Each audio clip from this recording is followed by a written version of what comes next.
The royal palace on the world of Varen was built of white stone that shimmered faintly beneath two soft suns. Its tall towers reached for the sky, and silver banners moved gently in the wind. Inside one of the towers stood Princess Lyra, staring out the wide glass window at the valley below. Soldiers moved in the courtyard, shining armor catching the light as they prepared for the arrival of a single human man. Lyra felt her heart tighten with annoyance. The council had told her again and again that accepting a human protector was wise. They said humans were brave and clever, that one of them had fought in many wars and carried great honor. But Lyra did not care for human ways. She thought they were loud, proud, and far too sure of themselves. Her father, the king, often told her that peace between worlds needed symbols, that she, as heir to the throne, must stand as one such symbol. Still, she disliked the idea deeply. A soft knock sounded at the door. Her handmaid Clara entered the room and bowed. "Your Highness," Clara said gently, "the human captain has arrived. The council waits for you in the East Hall." Lyra took a slow breath before turning. Her violet gown swept across the polished floor as she walked. "Thank you, Clara. I will meet him, though I'm not sure I wish to." She descended the long spiral staircase and entered the grand hall. Marble pillars lined the sides, each carved with the stories of great heroes. The air smelled faintly of old books and burning torches. There at the far end stood a group of her father's advisors, and beside them, the human protector. Captain Ethan Cole stood still, his hands folded behind his back. His uniform was plain but spotless. His hair was dark, his eyes a deep gray that seemed to notice everything but judge nothing. He looked calm yet ready, like a man who had learned both patience and danger. When Lyra stepped closer, Ethan bowed slightly. "Your Highness," he said in a steady voice. Her gaze was sharp but cool. "You're Captain Ethan Cole." "Yes, I've been ordered to ensure your safety during the upcoming peace talks, no matter the cost." Lyra's eyes narrowed. No matter the cost. Such bold words from someone who knows little of this world. Ethan did not flinch. "I have learned that fear and overconfidence often share the same face, Princess. I try to keep neither." The council members shifted uncomfortably. One man cleared his throat. "Your Highness, Captain Cole's mission is simple. Many believe there may be threats during the talks. He has experience with such matters." Lyra turned her face slightly away, her voice quiet but firm. "I do not need a human shadow to follow me. I have guards enough, commanders enough, faith enough." Ethan met her gaze evenly. "Then think of me not as a shadow, but as insurance. I am here to make sure the peace your father dreams of lives long enough to matter." For a brief moment, Lyra saw something in his eyes. She did not expect a kind of sorrow hidden deep beneath his calm face. It puzzled her. She had imagined a proud soldier full of arrogance, but his voice carried something else. The council dismissed the others, leaving Lyra and Ethan alone in the great hall. The torches flickered softly on the walls. "You are honest," she said, perhaps too much so. He smiled faintly. "Peace does not come to those who speak half-truths, Your Highness." She looked away, trying to maintain her cold grace. "Your kind has always been so confident in words. And your kind," Ethan said gently, "has always measured worth by silence." That surprised her. Their eyes met again, and for a moment they were two people standing between worlds, neither of them ready to bend. At last, Lyra sighed. "The council insists you remain. Very well. You will act as my protector during these talks. We leave for Delmara at dawn tomorrow." Ethan nodded. Understood. He turned and walked out of the hall with steady steps. Lyra watched him go, her heart uneasy. There was something about this man that unsettled her. He was human, yes, but he stood in her world without fear, as if the distance between stars meant nothing to him. As the heavy doors closed, Clara stepped beside the princess again. "He seems different," Clara said softly, "not like the stories we hear about humans." Lyra's reply was quieter still. "Perhaps, yet difference does not mean trust." That night, long after the palace had grown silent, Lyra stood again at her window. The twin suns had vanished, and the sky shimmered with endless dots of light. Somewhere beyond them, she thought, was his home, his sky, his people. She She wondered for the first time what kind of world could make a man look at danger so calmly. She wondered why the thought lingered in her mind. Then she turned away, hiding the small and unfamiliar feeling that had begun to take root in her heart. The next morning came with the gray light of dawn spreading through the palace gardens. The sound of airships preparing for flight echoed across the courtyard. Guards moved quickly, loading small boxes and communication units onto the royal vessel that would take the princess and her escort to the peace meeting. The air was cool, and the faint scent of fuel mixed with that of wet stone and morning mist. Princess Lyra stepped out from the palace gate, dressed in a dark blue uniform made for travel. Her long braid rested over her shoulder, and her face looked calm, though her mind was not. Behind her came Clara, her loyal attendant, holding a small case of important documents. The captain stood near the boarding ramp, already checking the ship's outer panel as if he had done it 100 times. Ethan Cole turned as she approached and gave a short, respectful nod. "Everything is ready, Your Highness," he said. Lyra looked up at the sleek transport. It was large enough for a small group with smooth metal sides that reflected the faint morning light. She stepped aboard without replying. The council officials followed behind her, whispering quietly about the mission's importance. When the ship lifted off, the view outside the window widened into endless clouds in the soft glow of sunrise. The engines hummed steadily, and soon they had left the palace far behind. Lyra sat in the front cabin, her eyes focused on the sea of clouds rolling below. Ethan stood near the door, silent but alert. After some minutes, she said softly, "You always stand like that? Even when you are not in battle?" He looked over. Usually it keeps the mind clear, and trouble has a habit of arriving when one gets comfortable. Her mouth curved slightly, though she tried to hide it. "You sound like an old soldier. I have seen enough battles to feel like one," Ethan replied. "But I am not so old that I cannot still learn." Lyra turned fully toward him. "And what do you think you can learn from this mission?" He paused. "That peace is harder to protect than any fortress." His voice carried a quiet truth that made her fall silent. For a while they spoke no more. Later, when the ship entered the upper clouds, the pilot announced that their travel course was steady. Lyra allowed herself to relax. She looked out the window at the faint shimmer of the planet's rings above them. It was a beautiful sight, calm and endless. Just as she began to think that perhaps this trip would be peaceful, a sharp alarm rang out from the control panel. The ship jolted, and everyone grabbed for balance. "Report," Ethan ordered, moving forward. The pilot's face grew pale. "Something has hit us, sir. A small craft is approaching. No response to our signals." Lyra's heart began to race. "Pirates?" "Possibly worse," Ethan said, scanning the sensor screen.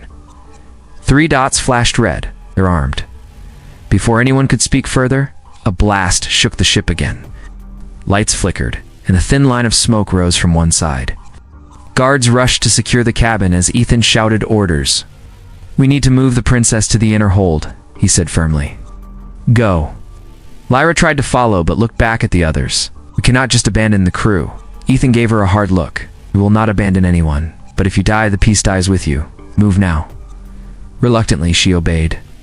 The corridor lights glowed red as they hurried through. Outside the metal hull came the thudding echo of energy fire. One of the guards was thrown aside by a sudden explosion. Smoke filled the passage, and the sound of tearing metal rang through the air. Ethan grabbed Lyra's arm and pulled her forward just before a wave of flames rolled down the hall. He pushed her into a smaller side chamber and sealed the door. Both coughed as smoke crept in through the vents. For a moment there was only the sound of their breathing, then Lyra said quietly, "We are trapped." Ethan knelt beside the control panel. "Not yet. There's an emergency latch below. It leads toward the outer hatch if we crawl." He forced the panel open, revealing a narrow tunnel. The lights flickered, and heat pressed from every side. Without thinking, Lyra dropped to her knees and followed him inside. The metal floor burned through their thin gloves, but they kept moving. At last, Ethan kicked open the final hatch, and daylight rushed in. The ship was half on fire, spinning slowly above a broad desert of pale sand. He activated a small escape pod just below the opening. "Get in," he said quickly. Lyra hesitated. "What about you?" "I'm right behind you," he said, helping her climb down. She felt the ship tilt beneath them. The moment they both settled inside, he pressed the release switch. The The smaller pod broke away as the larger ship burst in a flash of orange and smoke. They dropped fast toward the planet below. Lyra gripped the edge of her seat as the wind roared around them. The cabin shook, lights flashing red again and again. Ethan took manual control, hands steady on the levers. "Hold on," he shouted. The pod struck the sand, rolled several times, then came to a stop half buried in the ground. Everything went silent except for their ragged breaths. Ethan looked over his shoulder. "You all right?" Lyra nodded faintly, her face pale. "I think so. Are we safe?" He looked through the cracked window at the empty horizon. The desert stretched endlessly under the fading sky. "Safe for now," he said, though his expression showed little comfort. Lyra turned her head slowly, gazing out at the broken ship, pieces falling like stars. Her heart beat fast with fear and wonder. She had never been this far from everything she knew, and beside her sat the human she did not wish to protect her. Yet he had done exactly that. The sun was hot and sharp above them when Lyra opened her eyes again. The light hurt at first, and the taste of dust filled her mouth. For a moment she could not remember where she was, and she saw the broken metal around her, the smell of burned plastic and smoke, and she remembered the crash. Ethan sat near the open hatch of the escape pod, his hand holding a small device that blinked weakly with red lights. His face was scratched and marked with dirt, but his eyes were steady. When he saw her move, he gave a short nod of relief. "You were out for a while," he said softly. "How do you feel?" "I feel like I've been thrown through the stars," she said, trying to sit up. A sharp pain went through her shoulder. She winced, and Ethan moved quickly to steady her. "Careful. You bruised your arm badly," he said. "Nothing broken, I think, but you should rest." Lyra looked around them. The endless desert stretched in all directions, flat and shining like glass. The air shimmered with heat. Broken pieces of the ship lay half buried in the golden sand. She could see the smoke rising far away, where the rest of the wreck had fallen. "Where are we?" she asked quietly. "Somewhere far from the city," Ethan answered, checking his small scanner again. "No signal yet. We will have to move once the heat lowers. The desert will fry our equipment if we travel now." Lyra frowned. "How long can we stay here?" He looked toward the horizon. "As long as the sun allows it," he said simply. "We will survive, Princess. I promise that." Hours passed under the cruel sun. They stayed inside the pod, using its shade as shelter. Ethan found 2 water packs and a small first aid kit in the emergency locker. He cleaned her wounded shoulder and wrapped it in white cloth. His touch was careful, and she looked at him with a mix of curiosity and disbelief. "You act like a medic," she said. "I had to learn," he replied. "Sometimes you are the only one left to patch yourself up." His quiet tone made her wonder about his past, but she did not ask. Instead, she said softly, "You risked your life back there on the ship. Why?" He looked at her for a long moment before answering. "'Cause no one else could reach you in time." "That is not what I asked," she said, her eyes fixed on him. He sighed. "Because it was the right thing to do." The simplicity of his answer silenced her. She turned away, staring out the window at the dunes. The heat made the ground shimmer like waves, and for a moment she imagined she saw shapes moving in the distance. By late evening, the temperature dropped. The sky grew soft with shades of gold and violet. Ethan packed what little they had into a small bag. "We need to reach the main wreck," he said. "If any of the signal equipment survived, we can call for help." Lyra nodded and followed him out of the pod. The sand was cool now, but soft, making each step heavy. They walked in silence, the sound of their boots leaving faint marks behind them. Above, the first stars appeared. After a while, Lyra asked, "What if no one comes?" "Then we keep moving," Ethan said. "One thing I have learned about life is that you never stop moving." They reached the edge of a ridge where the broken remains of the main ship lay. It was half buried, the metal scattered and twisted. Smoke rose weakly from its side. Ethan climbed carefully over the wreckage, searching for anything that still worked. Lyra helped by clearing sand from small panels and tossing aside broken pieces. Finally, Ethan found what he was looking for, a portable transceiver half buried under debris. He wiped it clean and tried to power it up. The screen flickered weakly, showing static. "It is damaged," he said, "but maybe I can fix it." Lyra sat on a smooth rock nearby, watching the fading light. Her hair, messy and coated with dust, fell around her face. She felt small under the wide sky, yet strangely alive. "Do you think anyone can find us before night?" she asked. "I hope so," Ethan said. "But we must be ready for the worst. At night it will be cold." They built a small fire from wired scraps that caught a faint spark. The orange light danced across the sand, throwing soft shadows on their faces. Lyra looked across the flames. "When I first saw you, I thought you were proud. Cold, even. Now I think maybe you just hide things well." Ethan smiled faintly. "Maybe. We all have something to hide, Princess. Even you." She almost smiled, but then looked away. "Maybe you are right." The night deepened slowly. The stars came out brighter than she had ever seen. They seemed close enough to touch. Lyra lay near the fire, wrapped in a blanket from the survival kit. The silence of the desert was complete. Ethan sat a few feet away, still trying to fix the damaged transceiver. The red light blinked weakly now, a small sign of hope. He looked over at the sleeping princess, her face calm at last. He whispered to himself, "We will get you home." Somewhere in the distance, the sound of a faint wind rose, carrying the echoes of broken metal. The fire flickered, and the stars above kept their silent watch as night wrapped around them like a promise and a secret. The next morning came with a cold wind that carried fine grains of sand into the air. Ethan woke first, his body stiff from sleeping on the hard ground. The fire had burned out during the night, leaving only gray ash that blew away with the breeze. For a moment he sat quietly, watching the horizon turn from gray to pale yellow as the sun began to rise. Then he looked over at Lyra. She was still asleep under the blanket, her face calm now, but marked by the dust of the desert. Seeing her like that made something inside him soften. She looked less like a proud royal figure and more like any other person trying to survive another day. Ethan stood and stretched, then walked to the broken transceiver that had failed him the night before. Its screen was dark now, and the metal casing was cold. He tried again to power it, but nothing happened. He rubbed his forehead inside. Lyra stirred and sat up slowly. "Any success?" she asked, her voice rough from the dry air. He shook his head. "No signal. I think the power cell is gone." She frowned. "Then we have no way to call for help?" "Not yet," he said. "We can still find the main distress beacon near the central wreck. If it survived, it could reach the fleet." Lyra stood carefully and brushed the dust from her clothes. Her shoulders still ached from the bruise, but she pretended not to notice. "Then we go," she said. Ethan smiled faintly. "You surprised me, Princess.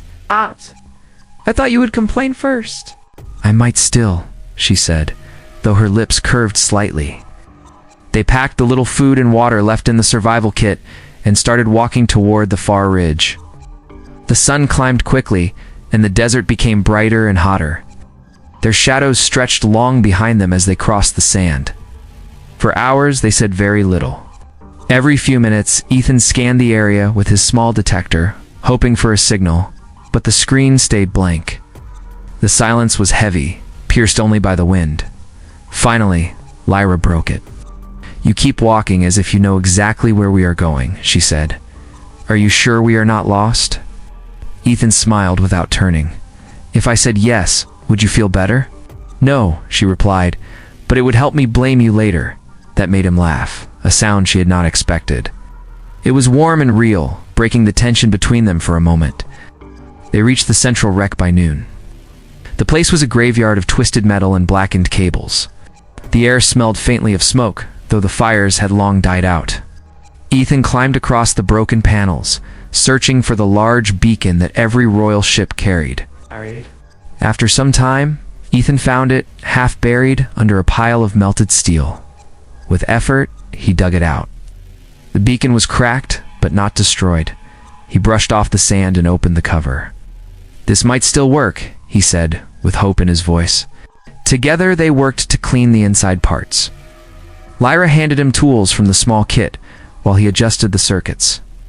The work was slow, and the sun burned strong above them. Sweat ran down their faces, mixing with the dust. After what felt like hours, Ethan pressed the switch. A small green light blinked once. Lyra gasped softly. "It's alive," he said with relief. "Oh." We wait. They found a shaded place under a collapsed metal wall and sat down. Lyra looked out at the wide plain. "Do you think they will find us soon?" "At least now we have a chance," he replied.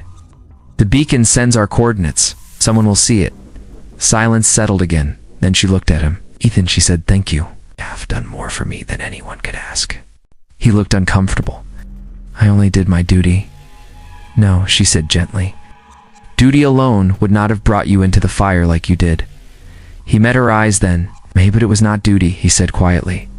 "Maybe it was something else." For a moment, they looked at each other, the wind moving the sand between them. Then Lyra looked away, her heart beating faster.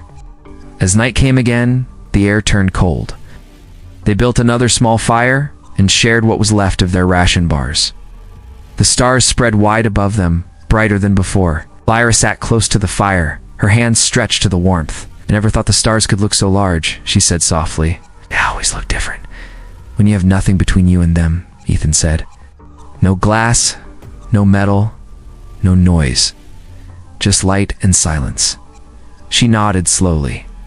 "When we return, everything will feel strange. The palace, the halls, even the people. It will not feel the same. You will still be you," he said. "That never changes." She looked at him, realizing how much she had come to depend on him. It was unexpected, and that thought scared her. A faint beep came from the beacon by his side, pulling them both to attention. Ethan grabbed it and checked the screen. "There. Look." A response. "Someone has picked up the signal." Lyra stood quickly. "The fleet." "Possibly," he said, eyes scanning the code flashing on the display. "The transmission is faint but steady. They are on their way." Lyra smiled with sudden joy. "We are saved." Ethan watched her face light up in the fire's glow. "Yes," he said softly.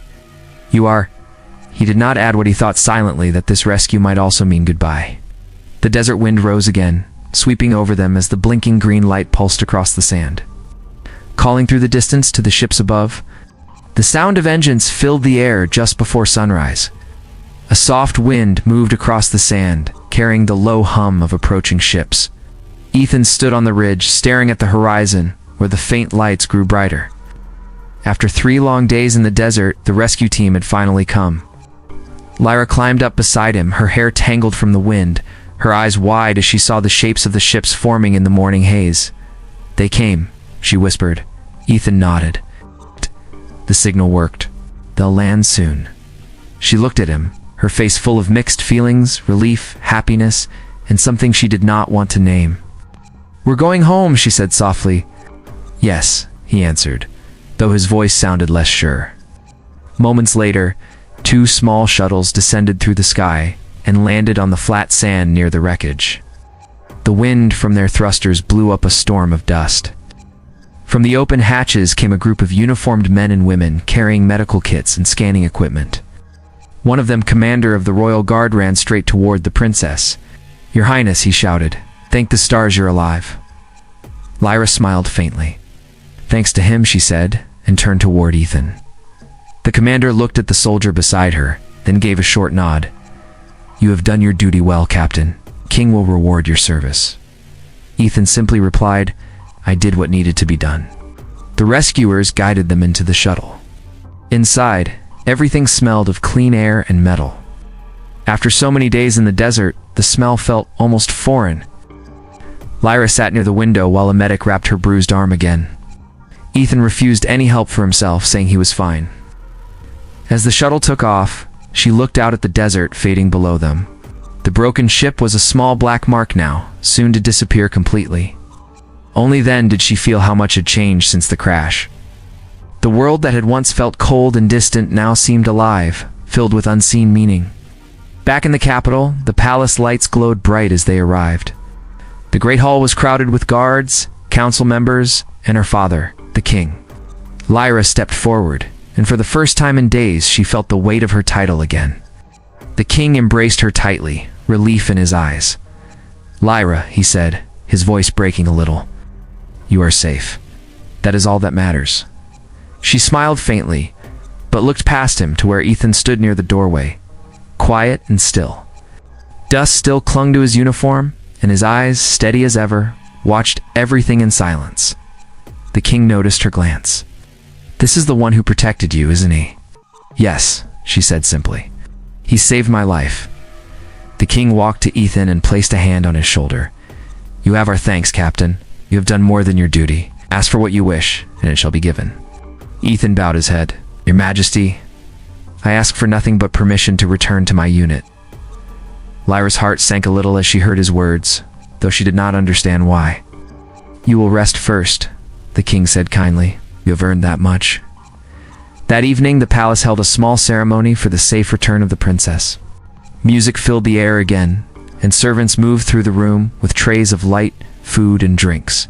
But Lyra felt detached from it all. She stood near a tall window, watching the night sky through the glass. Ethan was there too, standing next to the same balcony where they had first met. Our eyes met across the room. The crowd faded into silence around her as she walked toward him. "So you plan to leave?" she said when she reached him.